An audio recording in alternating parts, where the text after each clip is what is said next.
Assalamu alaikum wa rahmatullahi wa barakatuh. Bonne rupture et merci de recevoir ce 19h45 de la télévision Labari. Journal que nous entamons avec cette triste nouvelle. Professeur émérite Yacouba Harouna Diak nous a quittés hier. Il a été inhumé ce jeudi matin au cimetière musulman de Yantala. Nombreux étaient ceux qui l'ont accompagné à sa dernière demeure. Parmi eux, les reporters de la télévision Labari, Ismaël Moumouni et Sadou Doumi. Inna lillahi wa inna ilayhi raji'un.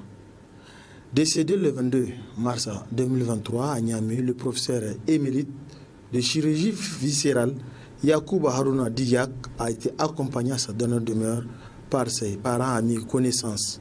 Le défunt dispose d'une qualité inouïe, en témoigne son encadreur.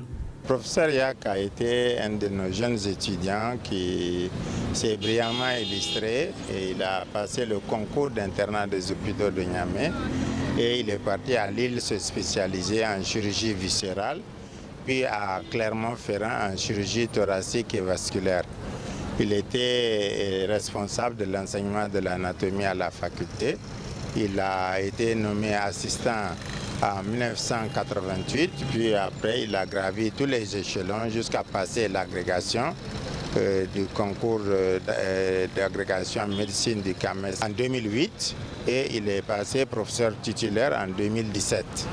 Et pendant tout ce temps, il a encadré énormément d'étudiants, de jeunes internes et de jeunes médecins spécialistes. Il a été même le coordonnateur de la spécialisation en chirurgie dans les années 2009. C'est vraiment quelqu'un, un grand travailleur et qui a jouissé de l'estime de beaucoup de ses collègues et des étudiants ainsi que du personnel. C'est vraiment une grosse perte qu'un médecin de ce cadre que le pays perd. Nous prions Dieu que des jeunes puissent également prendre cette ambition et qu'ils se sacrifient aussi un jour pour essayer de faire comme lui et d'atteindre son but. Pour ses collaborateurs, il perd un frère jumeau. Moi, c'est mon jumeau, le professeur titulaire Harouna Yacouba Gimba. On s'est connus en 1991. On a fréquenté la faculté de sciences de la santé de Lille, où moi je faisais la gynécologie obstétrique. Et lui, il faisait le DES de chirurgie viscérale. On est sortis ensemble en 1996. On a regagné notre pays. Moi, j'étais à la maternité centrale qui est devenue la maternité Sagazobi. Et lui, il était à l'hôpital national de Niamey. En tant qu'ancien interne, il a été recruté à la faculté de sciences de la santé. Moi, c'est après que j'ai été recruté à la faculté de sciences de la santé. Mais là aussi, je dis encore c'est mon jumeau, parce qu'à part Lille, en 2008, on était partis ensemble au concours d'agrégation du CAMES et tous les deux, on était admis. Et chacun travaille dans son domaine. C'est ce qu'il a fait au niveau de la faculté de sciences de la santé, en tant que coordonnateur du DS de chirurgie générale. Et moi, j'étais coordonnateur du DS de gynéco-obstétrique. Lors de je suis obligé de parler de la politique, la première mandature du président Mahmoud Issoufou, au temps de Soumane Sanda en tant que ministre de la Santé. Lui était le directeur du cabinet de Soumane Sanda et moi j'étais le conseiller de Soumane Sanda et on a bien travaillé par rapport à ça. Après, chacun a eu sa titularisation. On était ensemble récemment au dernier concours d'agrégation du CAMES où j'étais membre du jury international de gynéco-obstétrique et lui, il était membre du jury de chirurgie. C'est vraiment un frère, un ami qu'on vient de perdre. Je connais ses compétences sur le point de vue technique. Nous venons, comme je le dis toujours, du terroir. Comme je dis, des enfants qui, grâce à Allah, sont devenus des professeurs, qui sont mis au service de la population. Et ce qu'il y a, Harouna Yacouba Diak est un bon enseignant-chercheur par rapport aux soins qu'il donne, par rapport à l'enseignement qu'il donne aux étudiants. Et ce qu'il est aimé par la population, et ce qu'il est aimé par les étudiants Et c'est vraiment pour moi un frère que je perds. Et je connais sa famille, Aïssa et ses enfants. Et du courage, c'est Allah qui décide et Allah a décidé. Qu'Allah lui accorde le paradis éternel. Les étudiants en médecine de l'Université Abdou de Niamey perdent également un de leurs meilleurs enseignants. Le professeur Yak, en tout cas, c'est quelqu'un d'irremplaçable. Il part aujourd'hui, je venais juste de l'accompagner à sa dernière demeure. Il laisse un très grand vide parce que le professeur Yak aujourd'hui, en tant qu'étudiant, tous les étudiants en tout cas en médecine qui l'ont connu savent très bien en tout cas que c'est quelqu'un aujourd'hui qui nous inspire en réalité.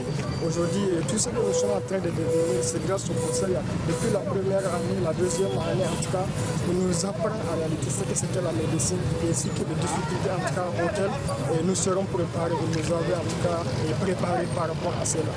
Pour lui, la médecine, en tout cas, c'est toute une vie en réalité. Aujourd'hui, nous perdons une très grande bibliothèque et on a mal, nous avons mal en tout cas au fond du cœur. On nous plaît en tout cas de nous souhaiter en tout cas un très beau repos éternel, que son âme en tout cas repose en paix. C'est en larmes que ce camarade lui rend hommage. Que ce soit en tant que médecin, sa vie, il l'a consacrée aux autres. Je pense que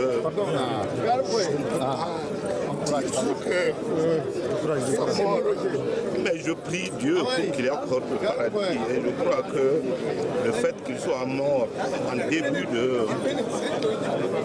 Ramadan, c'est la preuve qu'il a bien vécu.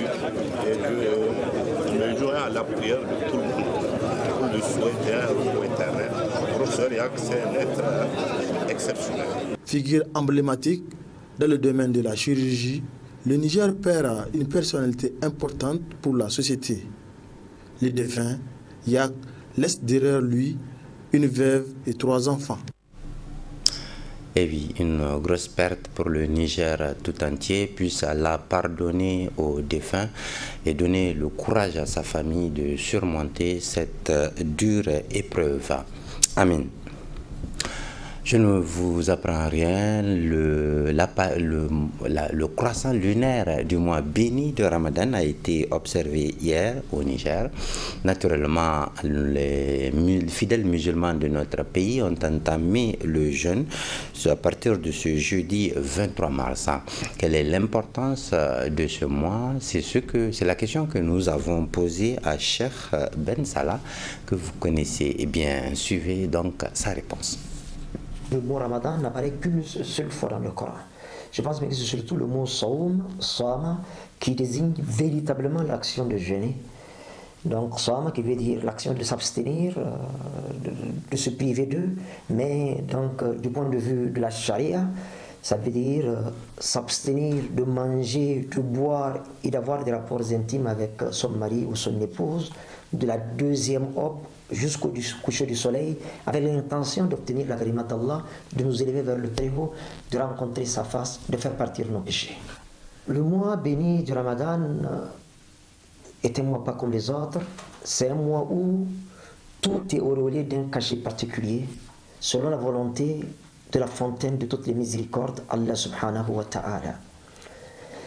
Selon un hadith rapporté par Ali ibn Abi Talib et signé par Ad-Daylami, Allah subhanahu wa ta'ala nous annonce que lorsque le croissant lunaire du mois béni de Ramadan apparaît au firmament, Allah subhanahu wa ta'ala ordonne à ses anges, porteurs de son arche, d'arrêter de lui rendre les louanges et de demander pardon pour la Ummah de Muhammad sallallahu alayhi wa sallam, d'accompagner les membres de la Ummah de Muhammad sallallahu alayhi wa sallam dans les prières, dans les invocations, dans la demande de pardon, et ce pendant toute la durée du mois béni de Ramadan.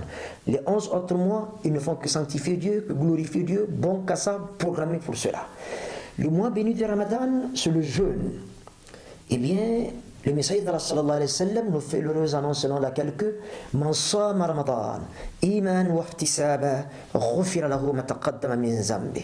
Muhammad sallallahu alayhi wa sallam, qui ne parle jamais sous l'emprise de sa passion, tout ce qui dit d'inspiration divine, tel qu'il est rapporté dans le Coran au chapitre 53, Surat al-Najm, versets 3 et 4, wa ma yantiqu anil hawa in huwa illa wahyun yuha. Que Muhammad, tout ce qu'il dit eh bien, il le tient de la part de son Seigneur, que ceci soit contenu dans le Coran ou dans les hadiths. Alors justement, il nous fait l'heureuse annonce selon laquelle, par rapport au jeûne du mois béni de Ramadan, quiconque jeûne le Ramadan, observe le jeûne du mois béni de Ramadan, en ayant foi en Allah et en la récompense qu'il attend, tous ses péchés sont effacés. Le comité directeur de l'Union des scolaires nigériens USN était face à la presse ce jeudi après-midi. La question des revendications des scolaires était au centre des échanges avec les médias.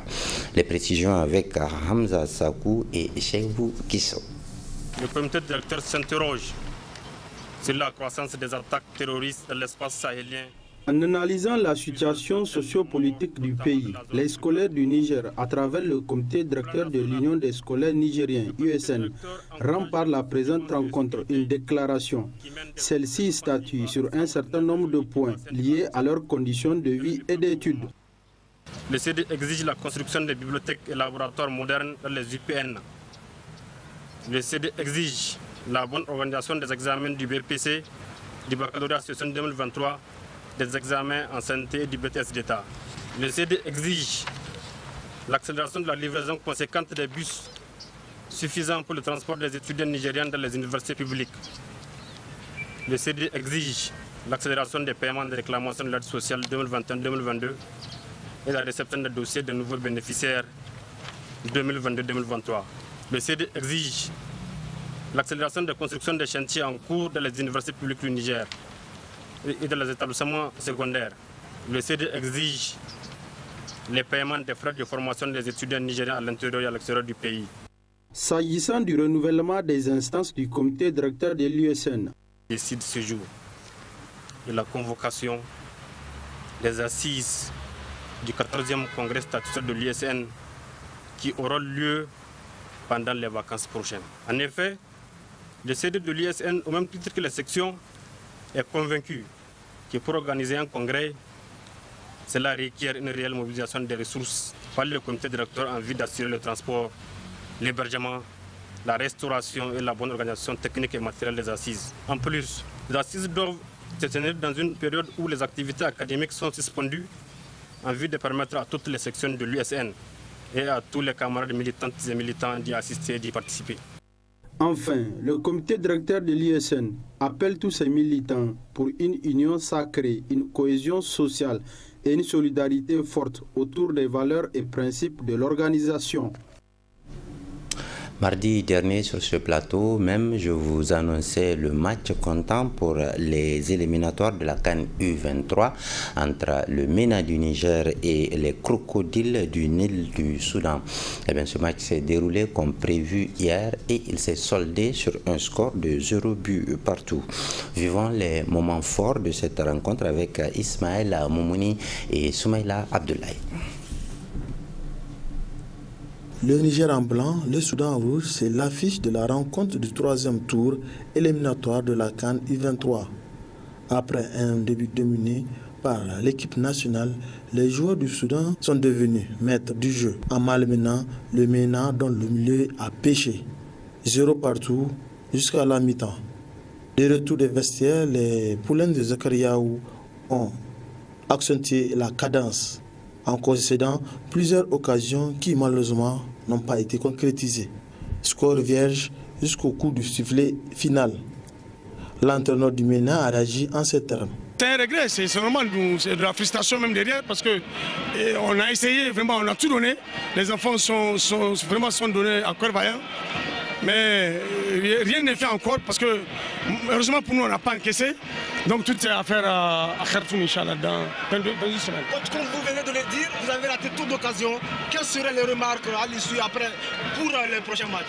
La lucidité. Habitués à la victoire, les supporters du MENA digèrent mal ce match nul.